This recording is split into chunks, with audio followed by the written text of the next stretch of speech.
Hello and good morning everyone. आज के इस लेक्चर में हम एक प्रॉब्लम को डिस्कस करेंगे जो कि एक स्टूडेंट्स के द्वारा पूछी गई है और प्रॉब्लम अपने पास एंटी मैटर के ऊपर। और ये जो टॉपिक है वो बेसिक नॉलेज के हिसाब से बहुत ज़्यादा इंपॉर्टेंट रहने वाला है। काफ़ी कुछ आपको यहाँ पे सीखने को मिलेगा। ठीक है, तो सबसे पहला क्वेश्चन अपने पास यही आता है कि एंटी मैटर होता क्या है। तो एंटी मैटर जो है वो एक टाइप का मैटर का ही टाइप है। एंटी मैटर जो है वो एक टाइप का मैटर का ही टाइप है। जैसे मटेरियल का अपना मास होता है, बिल्कुल सेम एंटी मैटर का भी मास होता है, पर एंटी मैटर का जो चार्ज है वो मैटर से ठीक अपोजिट होता है। ठीक है, अब अगर मैटर या एंटी मैटर मैटर के कांटेक्ट में आता है तो ये एक दूसरे को डिस्ट्रॉय करना स्टार्ट कर देते हैं और यहाँ पे large amount of energy release होती है। ठीक है, तो हमने यहाँ पे 2 या 3 बात बोली। अब वो क्या क्या थी? फर्स्ट पॉइंट तो ये था कि जो मास है वो क्या है, सेम है। और सेकंड ये है कि चार्ज अपोजिट है। और थर्ड ये है कि अगर ये दोनों एक दूसरे के कांटेक्ट में आएंगे, मैटर और एंटी मैटर एक दूसरे के कांटेक्ट में आएंगे, तो ये दोनों एक दूसरे को डिस्ट्रॉय करना स्टार्ट कर देंगे और इस प्रोसेस के अंदर large amount of energy release होगी। ठीक है, तो एक बार हम इनको वन बाय वन करके इन प्रॉपर्टी को एक बार स्टडी कर लेते हैं कि मास सेम कैसे होता है, जो चार्ज है वो अपोजिट कैसे होता है, लार्ज अमाउंट ऑफ एनर्जी है, एक दूसरे को डिस्ट्रॉय करना स्टार्ट क्यों कर देते हैं। ठीक है, तो सबसे पहले बात करते हैं मास की। मास सेम कैसे होता है? तो अपने पास जो मैटर है, मैटर किससे मिलके बनता है? मैटर मिलके बनता है एटम से। ठीक है, और एटम के अंदर क्या होते हैं? एटम के अंदर अपने पास इलेक्ट्रॉन होता है, न्यूक्लियस होता है। ठीक है, अब जो न्यूक्लियस है वो किससे मिलके बनता है? न्यूक्लियस मिलके बनता है प्रोटॉन और न्यूट्रॉन से। और प्रोटॉन और न्यूट्रॉन किससे मिलके बनते हैं? क्वार्क से मिलके बनते हैं। अब क्वार्क किससे मिलके बनता है? क्वार्क के अंदर भी फ्लेवर होते हैं, हम इतना ज्यादा डीप नहीं जाएंगे, हम क्वार्क के ऊपर बात करते हैं। ठीक है, अब क्वार्क अपने पास कितने टाइप के होते हैं? 6 टाइप के क्वार्क होते हैं। कौन कौन से? Up quark, down, top, bottom, charm, strange. ठीक है, और इनके ठीक क्या होते हैं? एंटी पार्टिकल होते हैं। एंटी पार्टिकल क्या होते हैं? अप का क्या हो जाएगा? एंटी अप हो जाएगा, डाउन का एंटी डाउन, टॉप का एंटी टॉप, बॉटम का एंटी बॉटम, चार्म का एंटी चार्म और एंटी स्ट्रेंज। अब जो क्वार्क पार्टिकल हैं, अब क्वार्क पार्टिकल के जो एंटी क्वार्क हैं इनका मास क्या होता है? बिल्कुल सेम होता है। मास क्या होता है? बिल्कुल सेम होता है, पर इनका जो चार्ज होता है वो क्या होता है? अपोजिट होता है। अब इसमें जो CUT कट है, जैसे C किसका है? चार्म का है, U किसका है? टॉप का, U किसका है? अप का, और T किसका? टॉप का है। याद करने का तरीका है, अब ये जो कट है इसके ऊपर चार्ज कितना होता है? इसके ऊपर चार्ज होता है +-2/3 E। यहाँ पे चार्ज को रिप्रेजेंट करके बताता है। ठीक है, अगर अपने पास क्वार्क पार्टिकल हैं तो ये क्या रहेगा? ये पॉजिटिव चार्ज रहेगा। अब एंटी क्वार्क है तो इसके ऊपर जो चार्ज है वो क्या हो जाएगा? नेगेटिव हो जाएगा। ठीक है, जैसे मैंने बोला एंटी टॉप के ऊपर चार्ज कितना हो जाएगा? ये हो जाएगा -2/3 E हो जाएगा। ठीक है, चार्ज क्या होता है? अपोजिट होता है, मास क्या होगा? सेम होगा। ठीक है, तो अब अपने पास जो प्रोटॉन है वो प्रोटॉन किससे मिलके बनता है? प्रोटॉन मिलके बनता है क्वार्क से। और प्रोटॉन के अंदर 2 अप क्वार्क होते हैं और एक क्या होता है? डाउन क्वार्क होता है। ठीक है, अब ये हमने मान लिया अपने पास एक प्रोटॉन है, ये एक अप क्वार्क है, ये दूसरा अप क्वार्क है और ये डाउन क्वार्क है। ठीक है, तो ये अप है, ये वाला भी अप है और ये वाला क्या है? डाउन है।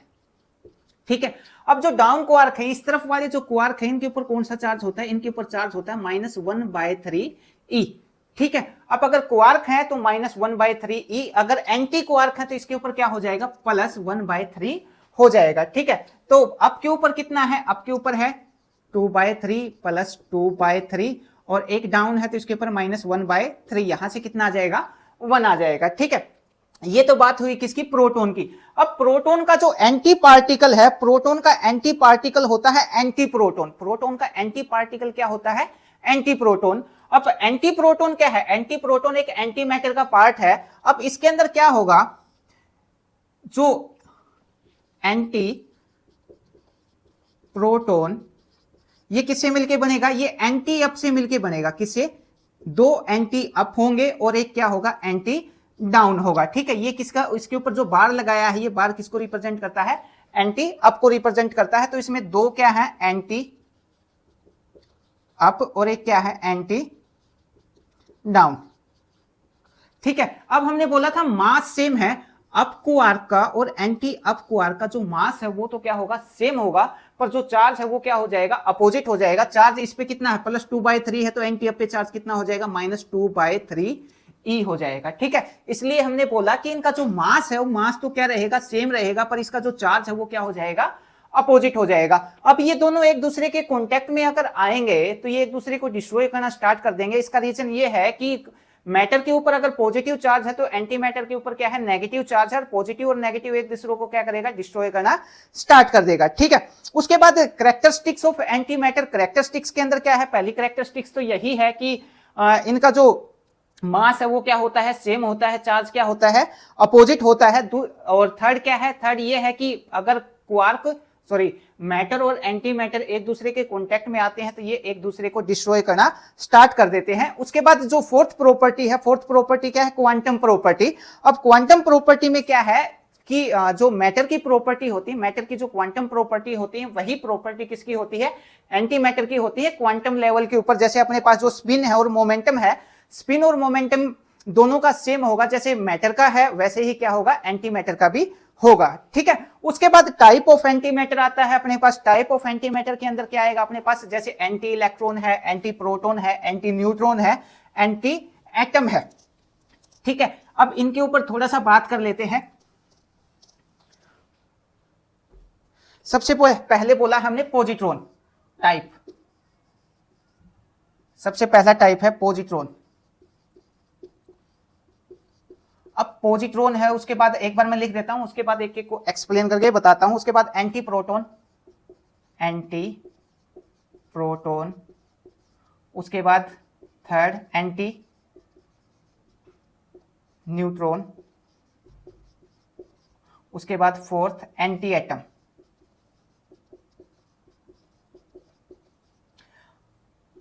तो सबसे पहले है पॉजिट्रॉन। अब पॉजिट्रॉन क्या है, इलेक्ट्रॉन का जो एंटी पार्टिकल होता है, इलेक्ट्रॉन का जो एंटी पार्टिकल होता है उसको हम क्या बोलते हैं, पॉजिट्रॉन। तो यहां पे लिखेंगे एंटी पार्टिकल ऑफ इलेक्ट्रॉन। ठीक है, अब इलेक्ट्रॉन का जितना मास है पॉजिट्रॉन का भी उतना ही मास होगा, जितना इलेक्ट्रॉन का मास है पॉजिट्रॉन का मास भी उतना ही होगा। पर यहां पे जो चार्ज है वो चार्ज क्या होगा, इलेक्ट्रॉन के ठीक अपोजिट होगा। तो ये क्या हो जाएगा, पॉजिटिव चार्ज पार्टिकल हो जाएगा, पॉजिटिव चार्ज पार्टिकल। अब इलेक्ट्रॉन पे जितना नेगेटिव है इस पे क्या हो जाएगा, उतना ही पॉजिटिव हो जाएगा। उसके बाद एंटी प्रोटॉन की बात करें तो एंटी प्रोटॉन क्या हो जाएगा, मास तो प्रोटॉन के सेम रहेगा, जितना प्रोटॉन का मास है उतना ही एंटी प्रोटॉन का मास रहेगा। वो रीजन हमने बता दिया कि जो प्रोटॉन है वो दो अप क्वार्क से मिलकर बनता है और एक किससे मिलकर बनता है, डाउन क्वार्क से मिलकर बनता है। ये होता है अपने पास प्रोटॉन। अब एंटी प्रोटॉन की बात करूं तो इसमें क्या हो जाएंगे, दो एंटी अप क्वार्क हो जाएंगे और एक एंटी डाउन क्वार्क हो जाएगा। ये क्या हो जाएगा अपने पास, एंटी प्रोटॉन। ठीक है, अब इनके ऊपर चार्ज क्या हो जाएगा, अपोजिट हो जाएगा। चार्ज अपोजिट होने के कारण से एंटी प्रोटॉन के ऊपर प्रोटॉन से ठीक अपोजिट चार्ज हो जाएगा और इसका जो मास है वो क्या रहेगा, सेम रहेगा। रीजन ये है कि जो क्वार्क और एंटी क्वार्क में, क्वार्क और एंटी क्वार्क, इनका मास तो क्या होता है, सेम होता है, पर इनका जो चार्ज होता है वो क्या होगा, अपोजिट होगा। ठीक है, तो यहां पे लिखेंगे same mass of proton but opposite charge. ठीक है, उसके बाद हम बात करते हैं एंटी न्यूट्रॉन की। अब एंटी न्यूट्रॉन के अंदर क्या होता है, इसका मास भी सेम होता है। जैसे न्यूट्रॉन का, जितना न्यूट्रॉन का मास होगा उतना ही मास एंटी न्यूट्रॉन का होगा। और जैसे न्यूट्रॉन के ऊपर कोई चार्ज नहीं है वैसे ही एंटी न्यूट्रॉन के ऊपर भी कोई चार्ज नहीं होगा। अब यहाँ पे इन दोनों में डिफरेंस क्या होगा, डिफरेंस ये होगा कि एंटी न्यूट्रिनो का जो बेरियन नंबर है वो क्या होगा, अपोजिट होगा। एंटी न्यूट्रिनो का जो बेरियन नंबर है वो क्या हो जाएगा, अपोजिट हो जाएगा। और इसका जो कंपोजिशन है, क्वार्क का जो कंपोजिशन है वो भी क्या हो जाएगा, अलग हो जाएगा। इसके अंदर क्या होगा, एक एंटी अप क्वार्क होगा और दो एंटी डाउन क्वार्क होंगे। एक्चुअली जो प्रोटॉन जो न्यूट्रॉन है, न्यूट्रॉन कैसे बनता है, न्यूट्रॉन के अंदर होता है एक अप क्वार्क होता है अप, और दो क्या होते हैं डाउन। न्यूट्रॉन क्या होता है, न्यूट्रल। अब जो एंटी न्यूट्रिनो है उसके अंदर क्या हो जाएगा, एक तो हो जाएगा एंटी अप और 2 क्या हो जाएंगे एंटी डाउन। ठीक है, तो अब मैं अगर न्यूट्रॉन बनाऊं तो कैसे बनेगा, एक तो इसके अंदर अप है, ये एक हमने इसके अंदर अप बना दिया, 2 इसके अंदर हमने डाउन बना दिया। अप के ऊपर कितना चार्ज है +2/3, डाउन पे कितना है -1/3, -1/3, टोटल कितना आ जाएगा अपने पास है 0 आ जाएगा। ठीक है, अब एंटी न्यूट्रॉन के ऊपर क्या आ जाएगा, जो अप है ये तो क्या आ जाएगा माइनस का आ जाएगा, ये प्लस का हो जाएगा, ये प्लस का हो जाएगा, अब भी टोटल कितना आएगा 0 आएगा। ठीक है, तो जो एंटी न्यूट्रॉन है इसका मास सेम होगा, इसके ऊपर कोई भी चार्ज नहीं होगा, टोटल चार्ज इसका भी कितना होगा 0 होगा, पर इसका जो बेरियन नंबर है वो न्यूट्रॉन से क्या होगा अलग होगा। दूसरा ये है कि इसका जो क्वार्क का कंपोजिशन है वो अलग होगा, इसमें एक एंटी अप होगा, 2 एंटी डाउन क्वार्क होंगे। ठीक है, उसके बाद अपने पास आता है एंटी एटम। एंटी एटम के अंदर क्या होगा, एंटी एटम में होता है, मैं ये साफ कर देता हूं इस तरफ का। अब अपने पास जो नॉर्मल एटम है, जैसे हमने हाइड्रोजन एटम ले लिया, हाइड्रोजन एटम। अब हाइड्रोजन एटम के अंदर क्या होता है, हाइड्रोजन एटम के अंदर होता है इनसाइड में तो होगा अपने पास इलेक्ट्रॉन तो बाहर चक्कर लगाएंगे, और बीच में क्या होगा अपने पास प्रोटॉन और न्यूट्रॉन होगा। ठीक है, अब अगर एंटी हाइड्रोजन एटम लूं तो बीच में क्या आ जाएगा अपने पास, बाहर तो क्या हो जाएगा, बाहर तो हो जाएगा पॉजिट्रॉन, बाहर आ जाएगा अपने पास पॉजिट्रॉन, और जो न्यूक्लियस है, न्यूक्लियस के अंदर अपने पास क्या आ जाएगा एंटी प्रोटॉन और एंटी न्यूट्रॉन। यहां पे क्या आ जाएगा, यहां पे प्रोटॉन और न्यूट्रॉन था, यहां पे आ जाएगा एंटी प्रोटॉन और एंटी न्यूट्रॉन।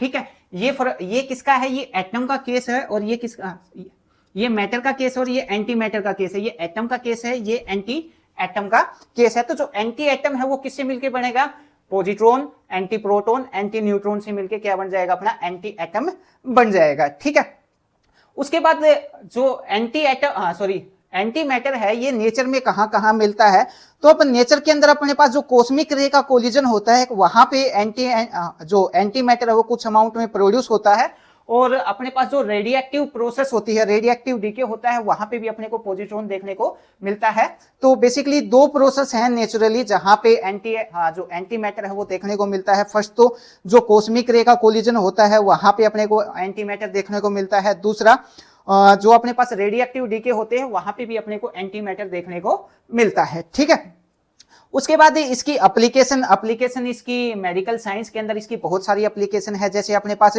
जो पॉजिट्रॉन इमिशन टोमोग्राफी है वहां पे भी हम इसका यूज करते हैं, और स्पेस के अंदर जो एयरक्राफ्ट जाते हैं वहां पे फ्यूल के रूप में भी हम इसका यूज करते हैं, जो स्पेस प्रोपल्सन होते हैं वहां पे भी हम इसका यूज करेंगे। साइंटिफिक रिसर्च में हम इसका यूज करते हैं स्टडी करने के लिए। ठीक है, फिजिक्स के लोग को स्टडी करने के लिए, क्वांटम मैकेनिक्स को स्टडी करने के लिए, और रिलेटिविस्टिक्स को स्टडी करने के लिए भी हम इसका यूज करते हैं। एनर्जी प्रोडक्शन के लिए भी इसका यूज किया जा सकता है, क्योंकि जब जो मैटर और एंटी मैटर आपस में कॉन्टैक्ट में आते हैं तो large amount of energy release होती है, वहां पे भी हम इसका यूज कर सकते हैं। ठीक है, अब बात है इसको प्रोड्यूस कैसे किया जाए। तो इसको प्रोड्यूस करने के लिए क्या चाहिए, अपने को लार्ज अमाउंट ऑफ एनर्जी की जरूरत पड़ेगी। तो इसका जो प्रोडक्शन के कुछ स्टेप हैं, यहाँ पे सबसे पहला स्टेप है अपने पास पार्टिकल एक्सेलरेट। अब अपने पास जो सब एटॉमिक पार्टिकल हैं, सब एटॉमिक पार्टिकल बोले तो इलेक्ट्रॉन और प्रोटॉन, जब इनको मैं बहुत ज्यादा हाई स्पीड से एक्सेलरेट करवाऊंगा किसी एक्सेलरेटर की हेल्प से, अपने को एक बहुत अच्छा एक्सेलरेटर चाहिए जो पार्टिकल बोले तो सब एटॉमिक पार्टिकल, इलेक्ट्रॉन और प्रोटॉन या फिर न्यूट्रॉन, इन पार्टिकल को लाइट की स्पीड से अप्रोच करवा सके। ठीक है, अब जब ये पार्टिकल लाइट की स्पीड से अप्रोच होंगे with the help of A accelerator, तो ये पार्टिकल टारगेट से जाके टकराएंगे और वहां पे क्या होगा, एनहेलिनेट या डिस्ट्रॉय होना स्टार्ट हो जाएंगे। उस केस में क्या होगा, एनर्जी रिलीज होगी। अब अगर एनर्जी रिलीज होगी तो वहां पे पेयर प्रोडक्शन देखने को मिलेगा।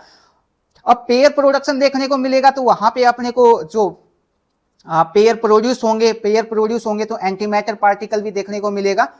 और उसके बाद सेपरेशन, मैं ये जो पेयर प्रोडक्शन है ये एक बार आपको पढ़ के बता देता हूं। The energy release in collision create new particle anti particle pairs include anti matter particle like anti electron, जिसको हम पॉजिट्रॉन बोलते हैं, एंटी प्रोटॉन। अब हमने एंटी मैटर क्रिएट कर लिया। सबसे पहले क्या किया, जो पार्टिकल है उसको एक्सेलेरेटर की हेल्प से लाइट की स्पीड से एक्सेलरेट करवाया, फिर टारगेट से कोलाइड करवाया, तो वहां पे ये डिस्ट्रॉय होना स्टार्ट हो जाएंगे। इस केस में एनर्जी क्या होगी, रिलीज होगी। एनर्जी रिलीज होगी तो पेयर प्रोडक्शन होगा, पेयर प्रोडक्शन होगा तो कुछ मैटर क्रिएट होगा, वहां पे कुछ एंटी मैटर क्रिएट होगा। ठीक है, अब हम इसको सेपरेट करेंगे। सेपरेट करने के लिए हम मैग्नेटिक फील्ड और इलेक्ट्रिक फील्ड का यूज करेंगे इनको सेपरेट करने के लिए। ठीक है, सेपरेट क्यों करना है, क्योंकि अगर ये मेटल के कांटेक्ट में आया तो ये डिस्ट्रॉय होना स्टार्ट हो जाएगा। इसको स्टोर करने के लिए अपने पास स्पेशल टाइप के कंटेनर होते हैं जिसमें मैग्नेटिक ट्रैप होता है और आयनिक ट्रैप के अंदर हम इसको स्टोर करते हैं। ठीक है, तो ये एक छोटा सा इसके ऊपर हमने एक नोट्स छोटा सा हमने ये डाटा उठाया था कहीं से। ठीक है, अगर आपको इसके बारे में और ज्यादा जानना है तो आप कमेंट कर सकते हैं, मैसेज कर सकते हैं। अगर इसके नोट्स की जरूरत है तो आप कमेंट कर सकते हैं या फिर मेरे पास व्हाट्सएप पे मैसेज कर सकते हैं, आपको इसके नोट्स मिल जाएंगे। अगर इसमें कोई बात समझ ना आई हो तो आप मैसेज या कमेंट करके पूछ सकते हैं। Thank you.